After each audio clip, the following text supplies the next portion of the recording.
Hello. All right, let's get started.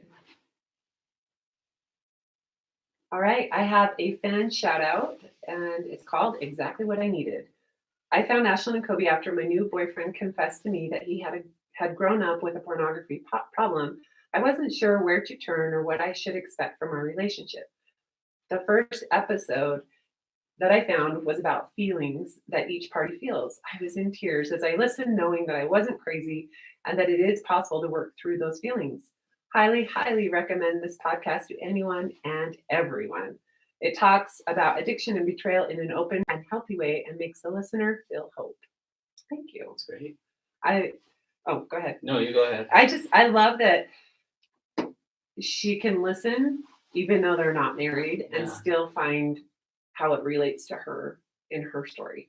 That's what I was gonna say. Is when I get clients who are dating and they're thinking of getting married, and they're coming to therapy and coming to work with me, I just think that's so cool, and totally I agree. think they'll have success because they're being proactive Yeah. and they're setting themselves up for success. So It also takes a lot of courage to do that because that Oh, yeah. never crossed my mind. That never crossed my mind. right, like hey, let's go to therapy before we get married. Yeah. That didn't Well- cross my mind either. Oh, I know. I wish Yeah. we had. And courage, I think, for the one not addicted to say, hey, I wanna learn about this and I wanna understand it and go into it with the right expectations. Yeah, Which is absolutely. courageous. That It's is awesome. courageous, no question.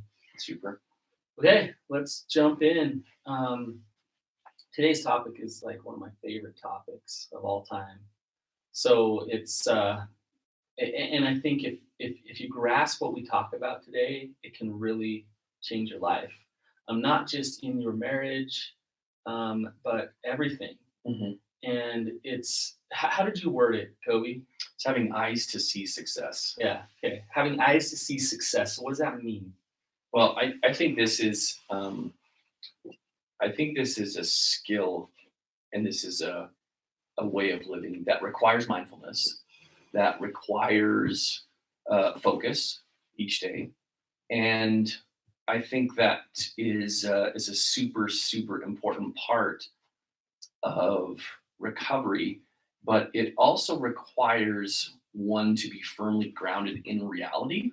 Mhm. And it also requires mindfulness to stay out of perfection or failure. Because that's that was a place that most of us we struggle lived with that. in. Yeah. It was, so let me put you like this.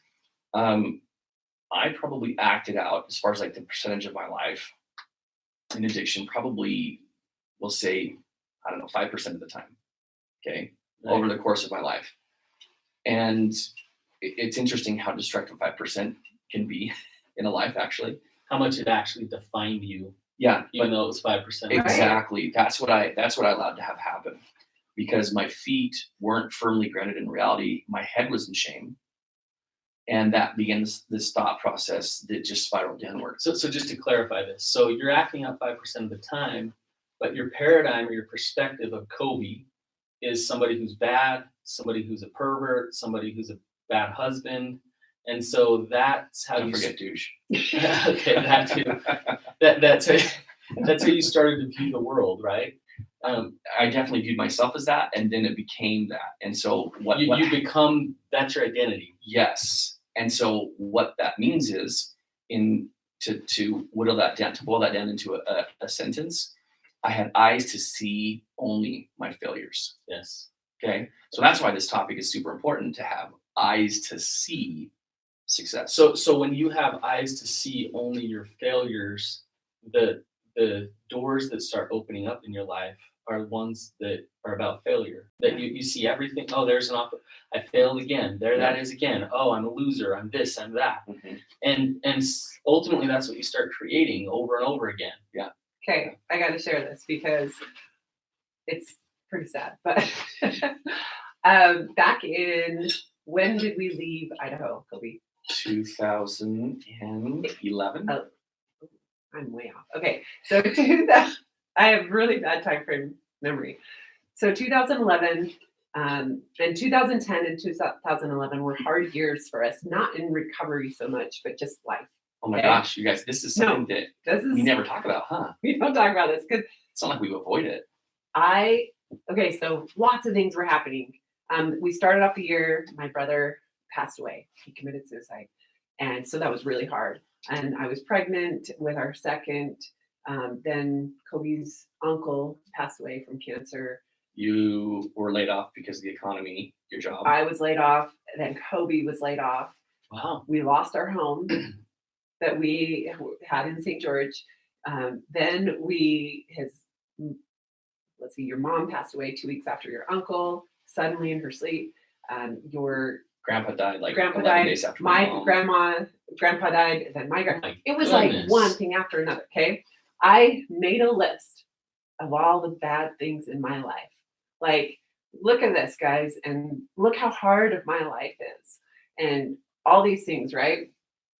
And it felt like crap. Mhm. Felt Like horrible. my life felt so heavy, and if there was no hope, and Right. like, how are we ever going to get out of this? Yeah. We just lost our home, so Right. now we have to deal with foreclosure and that crappiness, and we don't have jobs. And then it was 11 days later that I was laid off from my job.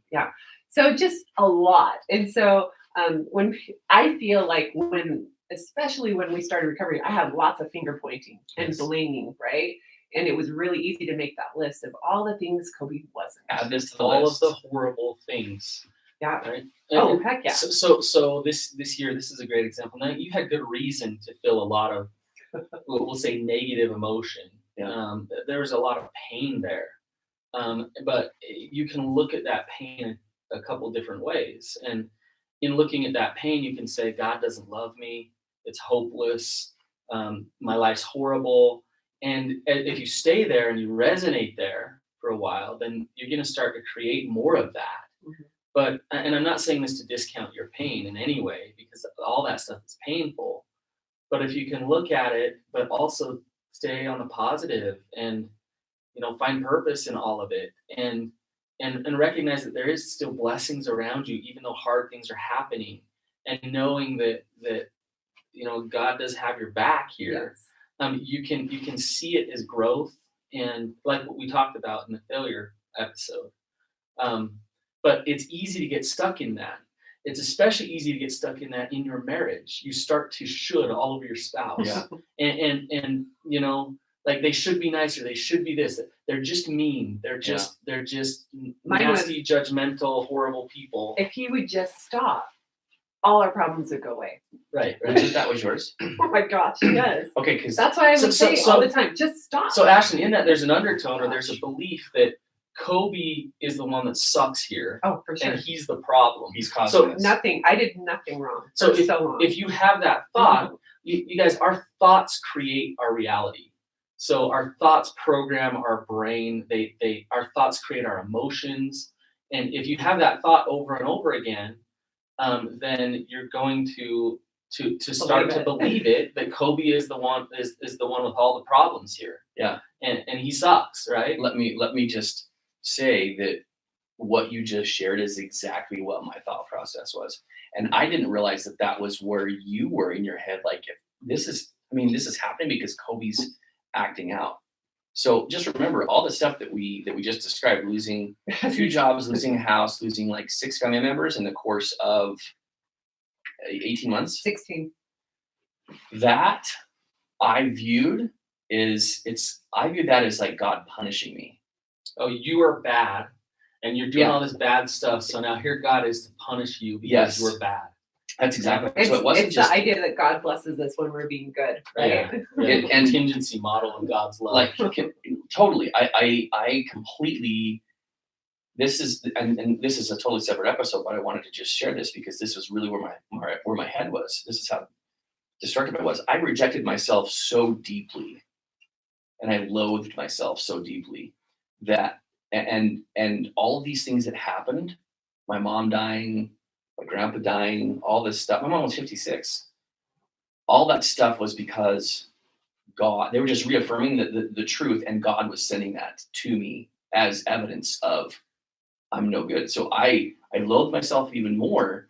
And then I developed this frame of mind about God, that he was a God of vengeance and a God of justice. and a God of hell, fire, and damnation.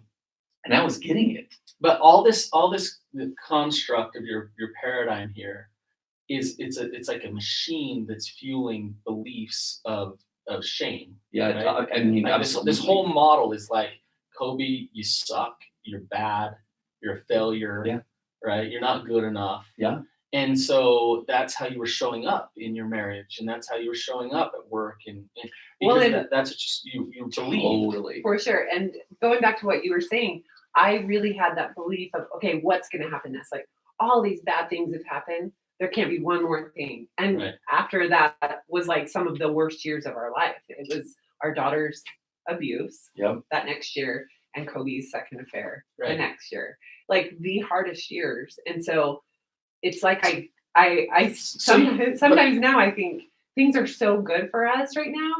Like, should I have that mentality, right? Yeah, It's where- like, where- where's where's it it gonna gonna come? Scared because we're not what in the else is norm. like But what here- lesson have I not learned? Here's the thing, you guys. Okay, what's true? Is it true that maybe all that stuff happened to you guys because you guys suck and God's punishing you? I don't think so. That could be true. No. but hang in here with me for a second. Okay. Yeah, that could be true, or something else could be true. What else could be true? It was, I think maybe our actions and some of the things were showing up in life that those were results of it, right? Okay. But I think a lot of them were just, it had nothing to do with us. There are things we couldn't control. Okay, We can't so- control people dying and living. Okay, yeah. So maybe that's another thought that you could have is, look, this isn't God doing anything. It's just happening, and we're not being punished. Okay, we could take it even further. We could believe maybe all this stuff happened to you all at once because God needs you, and you're powerful, and you're important, and so you went through you sat in the fire For a long time. for a long time because you were being refined and you were being prepared for something important. Now, any one of these things could be true. Mhm. Okay, if you choose to believe different ones of these different thoughts here, then you're going to have different consequences. If you believe what you're talking about, Kobe, the negativity, the shame, Mhm. then that's what you're going to put out to the world, and that's what you're going to attract back into your life. For sure. Right? But what's really cool is anything that happens around us, when you ground yourself in reality, you can choose how to feel and how to respond to Yes. that. Anything that happens, and you can apply love and peace to the things that happen, or you can apply shame and hopelessness. And if you're used to that shame and hopelessness, you'll do that with everything. But you can shift it, and it's really cool to start to shift it. But the first step to that is recognizing those faulty core beliefs or those negative thoughts and not judging them. Because think about it. If I say, gosh, I suck and I'm not enough, and then I catch myself and I say, well, you just had a bad thought. You shouldn't have a bad thought. You suck. Like, don't have a bad thought. Now I'm still in it. And that's a totally real thing. All right. For sure. And then we'll continue to have eyes. Anytime something goes sideways as we perceive it, then that becomes reaffirming. That's one more piece of evidence that I suck. Right. There's all the evidence around me for the day because I suck, and then I told myself I suck, so therefore I'm horrible. But if I see that come, if let's say I mess up or I do something stupid, and I'm like, man, I suck, and I'm like, oh, there's that thought. Yeah. Interesting. Okay, I had it. That's my ego. That's what I believe. Mhm. I'm just gonna choose to think something different right now. I'm gonna try something else on in this moment. And I'm not going to judge the thought of, hey, I'm bad, Mhm. but I'm going to try something else. So, and you can do this with your spouse. So, for example, you get home from work or whatever, your spouse is in a bad mood, and you're like, man, they're always in a bad mood, and they make my life so hard. And okay, so catch those thoughts. Whoa, there's my negative thoughts. Go ahead, Ashley. You just nailed it on the head. When I hear always and never, Oh, yeah. and those are super cues to me, like, this is crap. Yeah. Ashlyn, you are listening to absolute crap. Yeah. Because nothing is always and never. And that's the story I tell myself. Yeah. This is the spike narrative. Yeah. That's what we're talking about. Yes. And why the spike narrative thing works so well is because it's a way to accept that you have those thoughts. Oh, that's spike. Yeah, It's not separate me, it. it's spike. But I'm gonna choose to not go along with Spike here, right? Yeah. So when I walk in, I judge my spouse. I think she's horrible. Then how am I gonna show up to her for the rest of the Horrible. night? Yeah, I'm gonna treat her like she's horrible, and she'll probably be horrible to me. Yeah. Right. But if I come in and let's say I show up in love and acceptance, and I'm patient and I'm kind, then all of a sudden I'm gonna get something different from her. Here's a question for you guys. Somebody who has done some horrible things in a relationship. Can you Pretty sure. can you can you have positive thought and acceptance and love for them? Yes. Is that a healthy thing? Yes. Yes. So I'm going to say this because I know the betrayed, whoever you are listening saying, but I don't want to, because when we give back some positive reinforcement or, hey, thank you for showing up, and in that moment, it's scary as crap because you're thinking they're going to forget that all my pain is still here. That's a really good point. Right. And I don't want to give them that, but it's really a. So here's It's a scary step. Here's a hard reality. I'm just going to say it bluntly: is if you can't accept them for where they're at in the horribleness of what they're doing or whatever, and you can't love them for where they're at, then the reason is not because of them. It's because you're lacking your own boundaries. It's too scary for you to do it because you think I'm gonna have to give in on something. I'm gonna have to give up my self-respect. I'm gonna have to overlook something and just get hurt over and over again. And you don't have to. If you have your boundaries, it'll hurt what they're doing still. It's still painful, but you can accept where they're at. You can love them for where they're at and why they're doing what they're doing, but you can still have your own sense of self and your own boundaries. I love that. And I think what you said is so important. Like, pause when you're listening right now and go back and listen to what Brandon said. Yeah. I think if I had heard that so long ago, I would have treated you a lot differently. Because really what you're saying is love see your husband not as the addict, see your partner, because you could be married to a woman who is an addict, but see your partner for who they are rather than the addict all intertwined. Because you talk about seeing Kobe and then seeing the addict. Right. Would Brendan's That statement? was the beginning of it, right? If I had that, it would have been faster. Right. It's really interesting. Wow. It's fascinating. A couple comes in and meets with me, and I do think I have this thing about me where I have just positive regard toward most people. So yeah. I meet with addicts who have done crazy things, and I meet with wives who are spinning in anxiety and doing crazy things in their marriage as well. And so the couple comes in and they start pointing fingers and they're like, well, she does this and she just blames me for everything and treats me like dirt, and she's the reason why I relapse, and she's this and she's that, and she's over there doing the same thing to him. And in the meantime, I'm sitting, there's 3 people in the room, right?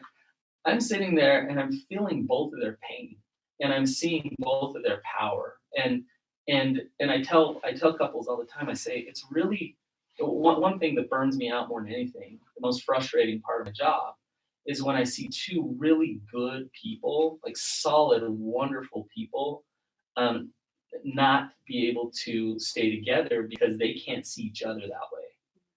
They can't view each other that way, and they don't view each other as somebody who's strong, somebody who's powerful, somebody who's loving and kind, because all they're getting is the resistance from each other, and it just starts to tear the relationships apart. If you change your paradigm on your spouse today, it will change your marriage, but you got to have your boundaries still. I love that. Okay, so I have to share this. One of the gals in one of my groups had something that I really loved. I haven't even told Kobe this, but I make them share gratitude and things they're thankful for every day for this reason, because the day can be full of so many triggers and spike narratives. You got to see the good. Right. So she said, I started doing this and it's really helping me see the shift. And she says, I started this other journal that's just for my husband. And all it is every day I'm writing 3 things that I see in him as good. Oh, wow. I know. I was like, oh my gosh, I'm doing this. How many people have journals out there that are all about like The bat. the crap. Like I'm just unloading do. about how much I hate my spouse in this journal. Right? I do. Maybe get a good one too. I do. I know my wife does. Well, she did. So anyways, I thought it was amazing. And I thought, sometimes I say these things out loud to Kobe, but what a gift it would be to say, hey, if you ever want, if you're feeling whatever, go look at my journal. Here Right. it is. And it's all the Right. good things that you show up. It's you making breakfast for the kids every day or lunches for the kids. It's little things, right? Of you showing up as you and not old Kobe. It's amazing when That's cool. when I take Thank you for saying when I take a look at the positives with my spouse and with myself, how much I just like I'm such a lucky man. Mhm. I'm lucky to be me because of who I am and just what I have to offer, and I'm lucky to have her in my life. And but it takes me looking at that. And well, I mean, why don't we always look at that? We get Yeah, we get it's hard. comfortable in our shame and we get comfortable in our disconnection, and we want to create that. I do think it is an everyday battle that as humans we face to choose to see the good or choose to see all the crap around us because every day there's going to be crap, Every day. whether it's to us or just around us. And so I think it is the skill that I used to be a huge pessimist. I only saw the good, the crap in the world and in people. I saw the worst in them. And I gossiped a lot, I judged a lot. And for me to make that shift was not easy. And it didn't happen quickly. And it took a lot of time. And it was hard for people to see me different, right? Especially my loved ones. Like, no, you're that judgmental, dumb little sister Right. that they called me a news reporter when I was little because I was so bratty and I told on everyone. And so I have changed, but it is daily effort Yeah. for me. Yeah. So I just recently I started. So instead of turning the radio on when I drive to work, I've started turning the radio off and sitting in silence as I drive. And That's hard. yeah. Oh, and I'm loving it because what I'm doing is I'm noticing my thoughts and I'm helping myself change those thoughts. Because it's interesting, right when you wake up, you pick up your phone, you got that email from that one person who annoys Set you off. Yeah, and then it's like, I don't have any clean clothes because I haven't done my laundry, and I'm so lazy and disorganized. So like now I'm in that mode, and if you just stop and you're like, hey, like it just happens so automatically. You're right. You just stop for a minute and you're like, hey, I'm gonna have some control over my mind instead of having it just control me automatically. Well, and it's also goes back to boundaries, right? I don't check emails in bed, and I don't look at comments on Instagram in bed because it can absolutely change my mood. That negativity, Yes. those thoughts, and they just start setting in. And the days that I've done it, right, Kobe, I'll be like, oh, why did I do that? And I've broken my own boundary because I know that's not good for me. Yeah. Wow. I'm just connecting dots on this myself. And one of the things that I'm just hearing from both of you is there are very specific things that you're doing in order to create space. Not create space. There's very specific things you're doing to train your eyes to see the success. Success always leaves clues. So does struggle. But the big thing that helped me, I'm just thinking about this. I mean, what you guys are describing is exactly why I have dailies. And it's exactly why I have boundaries.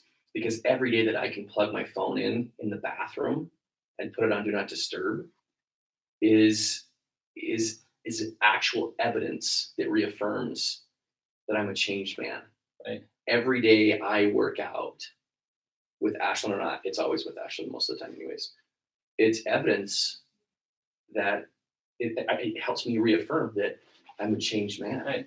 And so this is, I mean, we always talk about dailies as being things to help with mental clarity, stress relief, emotional release, mental focus. But in truth, what it also is it's another piece of empirical evidence that I am changed. That it's another way for me to train my eyes to see success. You know what I mean? Mm-hmm. And I know for sure at month 16, standing in the kitchen of our old house,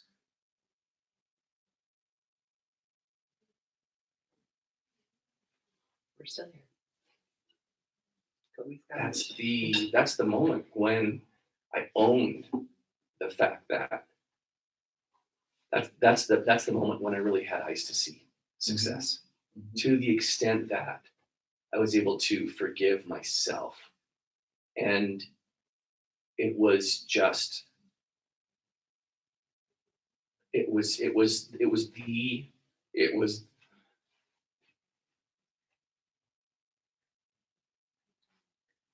the turning point in my life. And if I didn't have that evidence, I didn't have eyes to see the things that I was successfully doing, I don't know where I'd be. I don't know where I'd be. So this whole journey of recovery is so grounded in having eyes to see, because success is, I mean, seeing daily success is a snowball effect. It can be a snowball effect. And sometimes when we build these beliefs internally, like I did, like when I built all these internal beliefs and I used all the crap things that happened in life as evidence that I sucked, then all of a sudden it was like I was retraining my brain because of things that I was actually doing that were successful, despite my failings. Right. I began to see all those successes. And that's when it was like, wait, I am changed. Right. And I think that those dailies and those boundaries were so important for so many reasons. But in this context of having eyes to see success, it trained my eyes really to see success. Yeah. All those things did. Now, Empirically, you know what I mean? now I gotta say, in the context of having eyes to see success, you can do all these boundaries. You can do a lot of things out of shame. Yeah. You can, not, or working out every day, or whatever you're doing, you can feel more and more bad about yourself, or you can open up space to feel good about yourself and to see the little wins throughout the day and the little successes throughout the day. And wins in your workout, especially when anyone's starting a workout, it's super frustrating. You feel like I'm not strong, I'm weak, I don't look like a certain person on whatever. And Right. It's easy. So you have to show up and see the successes in your own self in that journey too. Right. I'm going to make note that I do. I highly recommend when you have those moments where you see success within your relationship. Maybe one of you showed up for each other. Maybe you had an argument and it ended in a healthy way rather than old ways. Right. Document those things so that it stays in your brain. Those were huge for me because I had documented all That's the good. bad, that I had to document the good to say, look, things are changing. Right. This is working. Yes.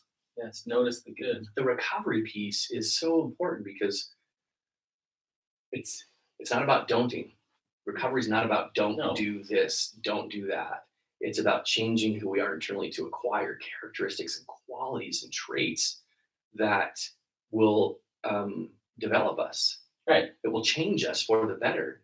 And there's no way that I would have ever gotten to this place had I not been faced with this struggle. And I still remember seeing. I would cry for. I've always been the crier. If Clearly, you can't tell. but I would cry mainly because they're like painful. They're painful cries of like painful soul cries of like sloughing off a relapse or sloughing off a binge. And I would feel it was like in order to connect with God, I had to kind of work through the shame, and that would cause tears and emotion and just pain within me. And so my tears have changed enormously. I am just realizing this as you say this. It is super true. Like you still cry, but it's not this wailing. It was almost like you said, painful. Yeah. Oh yeah. That's Your interesting. tears to me feel like appreciation and hope and Totally. and just gratitude. Connecting the dots and just seeing things. It's like, Yeah. oh my gosh, like, yeah, like I feel I not feel overwhelmed with gratitude, but I really do. Right. Because So of the great change. That's interesting that you just connected that. Yeah, sorry about that. No, it's okay. No, I'm sorry about that. Don't apologize for connecting those dots. I want to share a story. And in what we're talking about, you bring in all these concepts of, the power of positive thinking and the laws of attraction and Right. things like that.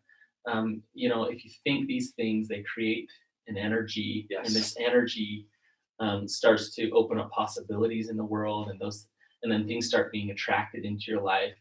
And so I have a personal story about this. I've been telling this in my groups this week. So I have this thing about money where I just think everything's going to work out. Like everything's just, I believe it. And I see the world that way. And so, not to say that I don't have any stress about money or anything like that, but I was dead broke. I went on this internship, this unpaid internship, and I started like getting more serious with my wife. We were dating and we are wanting to get engaged. This is when you're in DC. Yeah, and I had no money, and so I had no money to buy her a wedding ring. And I get home from Washington D.C. and then I'm sitting in my condo and thinking, man, I'm broke. And I didn't have a job because I just got done with this internship. I was like, man, I need to buy her a wedding ring. What am I going to do? And I checked the mail, and the internship decided that it was a paid internship, and they sent me this big check. No. Yeah, so I went and got a wedding ring. How cool is that? Yeah. Fast forward a few years, it was the summer. I was a student. I was studying in my grad school program, and I was broke. And so I went on a game show, Family Feud, and I won it 5 times. No. What? Yeah, I got this big, not a huge lump sum of money, but I got some What? money. How much did you get? I got like $8,000. Oh my gosh. Why don't we know this about you? Yeah. Yes. And so then, Dude, you are the legend. yeah, You are the legend. Yeah. Won Family Feud 5 times. Oh my yeah, gosh. 5 times undefeated. That is And, crazy. yeah, I need to put it on YouTube so people can Yeah, see you it. do. Yeah. So then, I have all these bills and whatever, and I'm sitting in my living room, and my neighbor knocks on my door, and he's like, "Hey, I don't know if you know this, but our neighborhood actually owns some water shares together, and we just sold them. So here's a check for $10,000." Oh my gosh. Yeah. I was like, "Oh, sweet, great." That's Right? a really amazing surprise. And and then just this week, there was this old thing that I'd done where I was selling some courses or something, but like it was this old PayPal account that I didn't realize existed. Some money was trickling in there, and I found $3,500. So here's the thing, like, That's so cool. how am I manifesting this in my life? I do think I'm creating it. Not to sound arrogant, but like these things could happen to me if I had the negative thoughts. All these things could happen, and I could still be thinking like, well, I only got $10,000. Yeah. Or why doesn't God show up for me more often? Or how come it Totally could all true. be negative, but I see it as there is security. God's going to take care of me. Mhm. Things are okay. Yeah. And so that's what's created in my life, and that's what I see happening over and over again. That's so cool. Right. So that's an example of having that positive energy that creates something Mhm. for you. That's so cool. I know, I love it. I love it. But so this is why what you just shared is that when we go back to what I said in the very beginning, it takes a lot of mental focus. It takes a lot of mindfulness. It takes a lot of effort day to day to have eyes to see success. And that's a super, super important piece of recovery, is recovering your life, but more importantly, recovering who you are and what happens around you. I just, recovery is so much about this. It's Absolutely. not just it's becoming. But the cool thing is most people who are listening to this, people who are really seeking help, as hopeless as they feel, right? Whether you're the trait of the addicted. But if you think about this, each of you has already seen success. If you're here listening, it's likely that you've already seen very successful moments and achievements in your life: work, family, academics, sports. And it's possible for you to extend the same kind of success into this arena of recovery. Absolutely. And if you begin having eyes to see the successes that already exist, then you can continue to search out with your eyes. You can train your eyes to see more successes till you become as successful in recovery as you have it in other areas of life. I so believe that. And if you don't believe that, like if you don't believe that's possible for yourself, believe that it happened to us, and we're still making it happen for us. And I'm talking about recovery. It is this path that we're still on, and the same activities that yielded sobriety, that yielded disclosure, that yielded all these really successful milestones in recovery, have the same things, are deepening connection and love far beyond the arena of addictive behavior and betrayal trauma. They're deepening love and connection and success in life. And we've just trained our eyes to see the success. You know what's cool, and this will give hopefully anybody hope, is your relationship can 100% change if the other person doesn't change at all. And it just Super just good change the way points. that you look at them. Like change, like put some eyes of success and love on your partner today, and send some positivity their way, and acceptance, and see what happens. You'll feel better. Absolutely. You'll love legit it. feel better. I love it. Okay, you guys. Thanks for joining us. Any last words, guys? Yeah. Have eyes to see all the good. All right. Peace See out. you guys.